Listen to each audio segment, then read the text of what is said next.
Hey guys, what's up? It's your girl, Grace Tori, and I'm back with a whole new podcast episode. Today's episode is super exciting because I am going to be giving you my honest reaction to the Tortured Poets Department, Taylor Swift's newest album. It is currently 11:53 on the 18th. I'll show you guys. Can you see that? Maybe not. Okay, well, trust me that it says on my phone 11:53. So it drops in 7 minutes. Because of copyright and I don't want to get like the video taken down or anything, I'm not going to show me actually listening to it. So what I'm going to do is play the song, and then as soon as the song ends, give you my thoughts on it, play the next song, and go throughout. I'm going to be doing the album in order because Taylor puts so much thought into her track list and which song goes where. So I'm going to do it poetic justice, no pun intended, and listen to it in the correct order. I always do that for Taylor's album. She's the only artist where I won't listen to her album on shuffle because I feel like I'm doing it like an injustice. So yeah, before we jump in, don't forget to follow on whatever platform you are currently listening or watching on. I love you guys so much.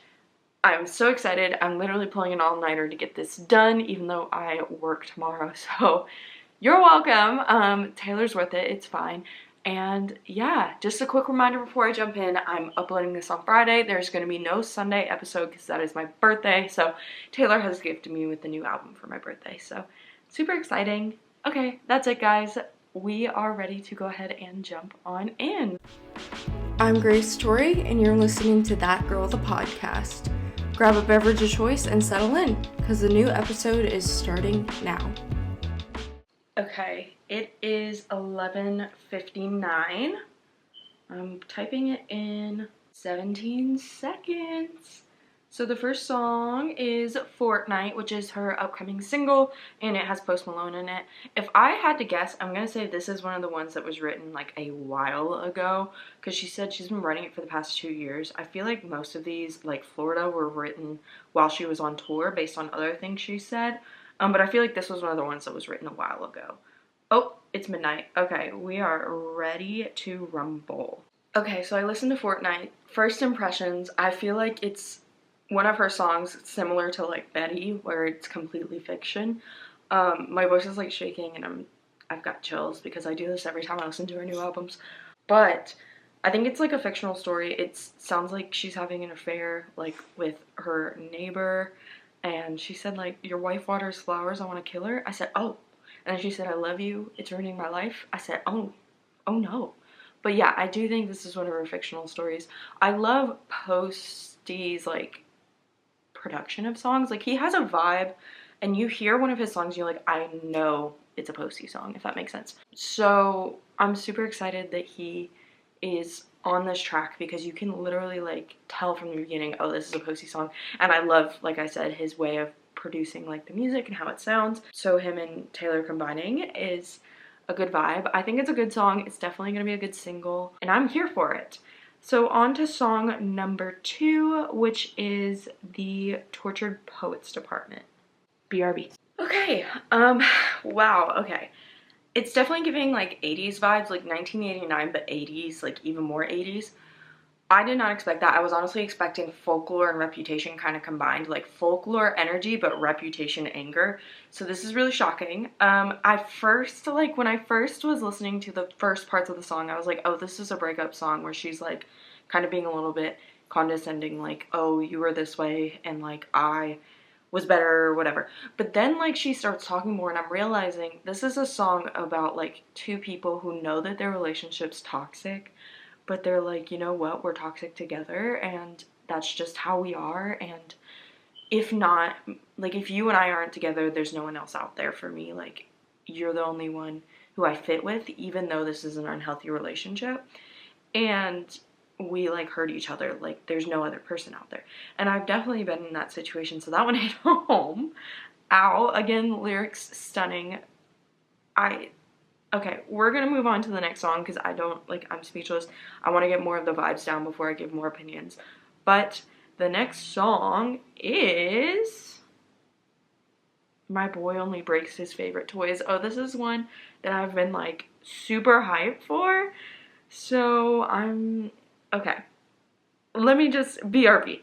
Okay, so First off, I love when she sings like in this style and does these kinds of notes. It's honestly giving Lana Del Rey. Like, this song is very Lana Del Rey coded. I know she's not a co-writer on it, but it's definitely those vibes.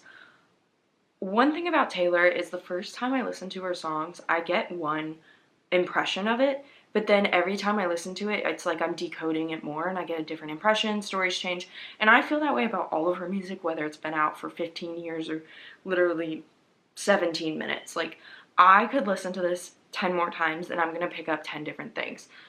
And that's why I love her. Like, it's so layered. But to me, this sounds like she's in a relationship with a man who is afraid of commitment and has like a lot of emotional issues, like, and he doesn't want to like get too close to anybody. Like, she literally says like, I knew too much and that was like dangerous and that's why you broke me, is essentially like what I got out of that. And dang, like, that is a very 80s boppy catchy way of like saying something so sad. That one made me really sad, even though it's like a catchy song. So we're gonna move on to the next one. Like I said, I'm sure there's 1,000 more things I could say, but I'm gonna have to listen to it more to get more layers. So this is just like my honest reaction. We are going to listen to Down Bad now. Okay, this was probably my favorite beat so far. I really enjoyed that one. It's definitely about when someone breaks up with you and you still want to be with them and you're like, well, if I can't have you, I literally don't want to be here. Like, you were my person. Very much so. That was a breakup song. So we're getting to the breakup songs. I knew they were here. Obviously, she said it was a postmortem. So yeah, I like that song. I vibe with that one. Very honest, a little bit angry. I love when Taylor gets a little bit angry because she just like, I almost feel like her lyrics are more like honest and like, I don't even know how to explain it. It's just like sharper, and I don't know. I like hearing that side of her. So next we're gonna listen to So Long London, a highly anticipated one. Let's hear what she has to say. Okay, be right back. I literally just had to pause the intro to say it's giving My Tears Ricochet. The intro is literally giving My Tears Ricochet. Okay, BRB when I listened to the whole thing, but I had to say that because I heard that and I said, oh, okay, BRB. Okay, so this one was like bone chilling. She compares like her relationship, which is pretty obvious, it's about Joe, to being like scared to like every single day that it's gonna end, or like he's gonna, you know, say something or whatever. Like, she basically says she's the only one fighting for the relationship, but then she also compares it to being at war, and it's just so sad to hear how unloved like she was feeling. But then also it's beautifully written. It's written and sung like a spoken word, where like it's literally straight poetry, and that's just, it's so beautifully written. So it's like so horribly sad. I don't want to listen to it again, but I also want to listen to it over and over because I'm obsessed with the writing and the production and literally everything about it, because she just, as someone who's been a writer since they were very young and writes poetry myself, like, the way that it's written is not written like your typical song, if that makes any sense. Like, it's very much written like a spoken word or like poetry, which in ways like songs and poetry are the same thing, but there's a certain like uniform way to write a song that this is just a little bit different. Like, it's leaning more towards the formula, quote unquote, to write poetry versus the formula, quote unquote, to write your typical song. So okay, bone chilling, absolutely bone chilling. The next song is But Daddy I Love Him. Uh-oh, another one I was waiting for. So BRB, I'm gonna go hurt my feelings. I'll be right back. Full body chills, literally full body chills. That one didn't hurt my feelings, it revived me. We have a love song, guys. I didn't think there would be any love songs. I'm literally gonna cry. So, do we think this is about Travis? Let me know your thoughts. I think it might be. So she talks about in the song how like she almost frames it. It's very reminiscent of Fearless, which Fearless is in my top 3 favorite albums of hers. So we love a Fearless type song, almost like a little bit of country in there. I don't know. I'm obsessed with the song. But she talks about it and frames it like she's in a small town and he's like the bad boy and everyone's telling her she can't be with him because she's pure and she's whatever, this and that, and like all the Christians, or I don't want to say Christians, but she talks about it like she's talking about the people that go to church. I think she might have literally mentioned go to church. So I'm assuming that's what she was referring to. Religious people, you know, getting very judgmental, and she's like, they're actually judgmental because they're like hypocrites. Like she calls them hypocrites. I've been in this situation far too many times.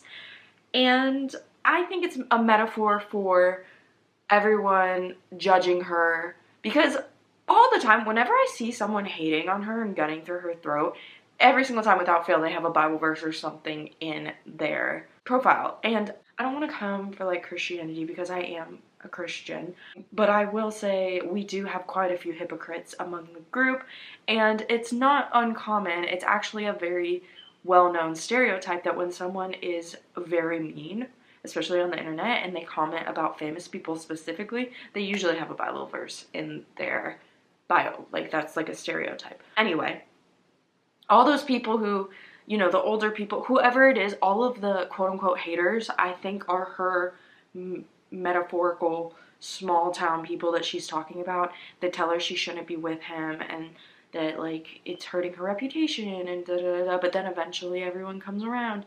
And she's basically just saying, screw you guys, I don't care about your opinion, I know what's best for myself. And it's almost a coming of age song where she realizes she can do whatever she wants. Like she's like, this is my life and I know what's best for me, screw you guys.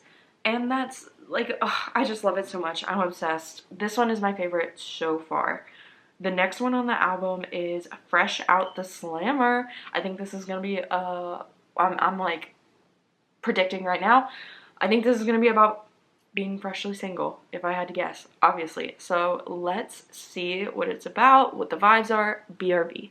Okay, at first I was like, it's a breakup, or it's a love song. Wait a minute.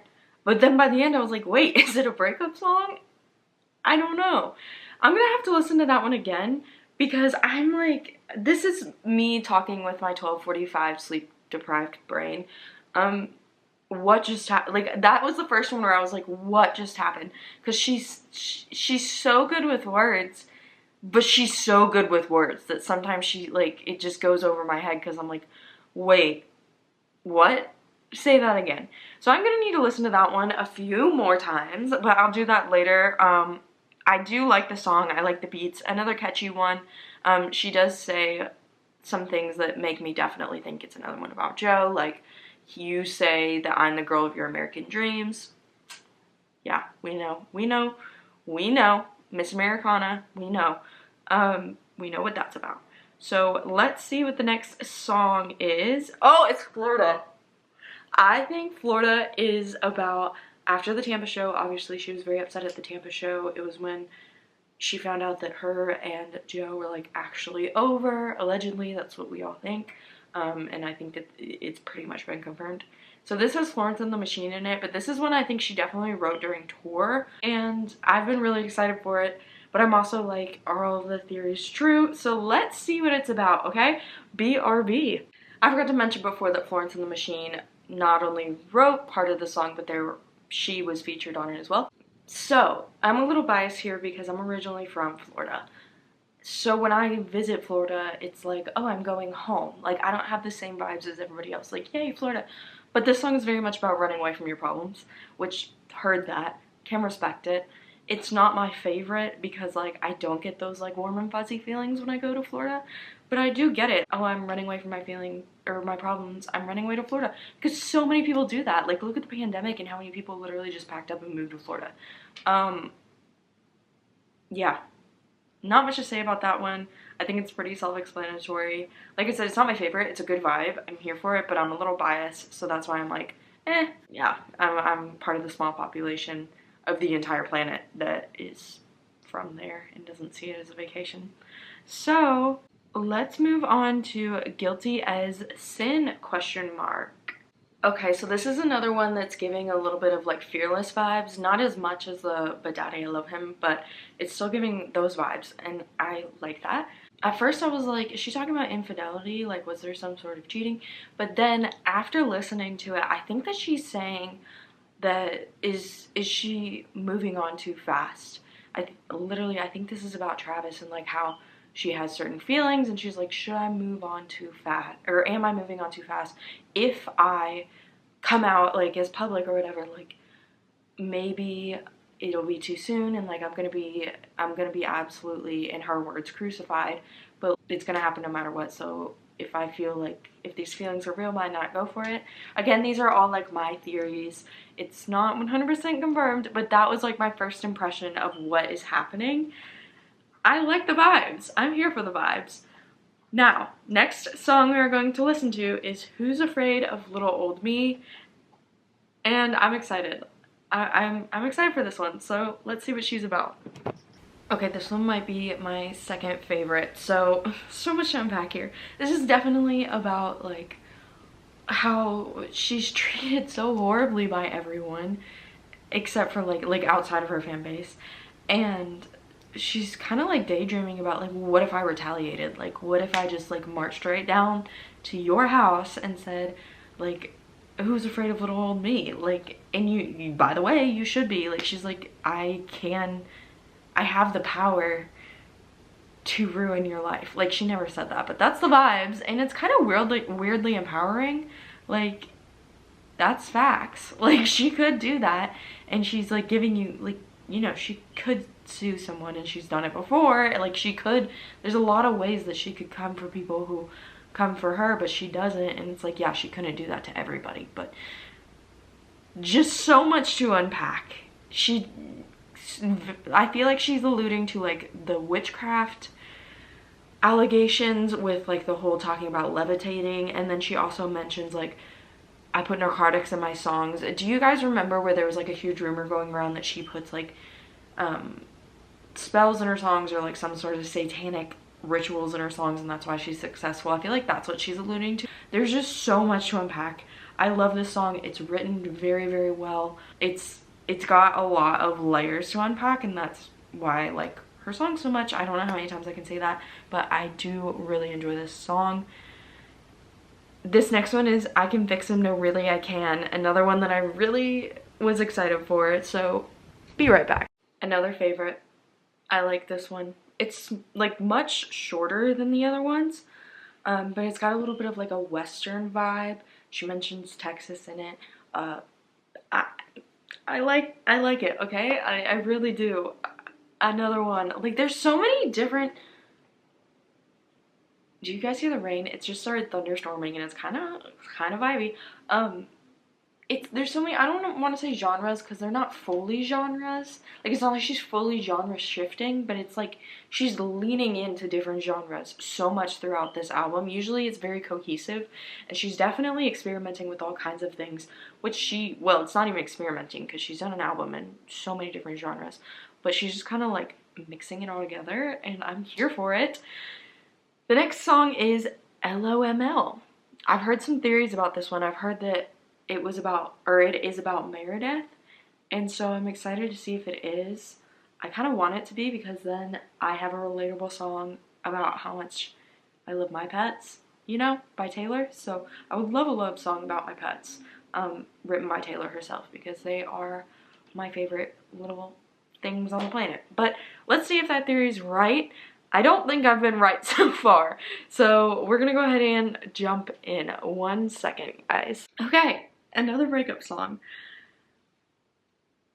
What I got from that is, it's one of those breakups where you don't get closure, and then you're kind of left to piece everything together on your own.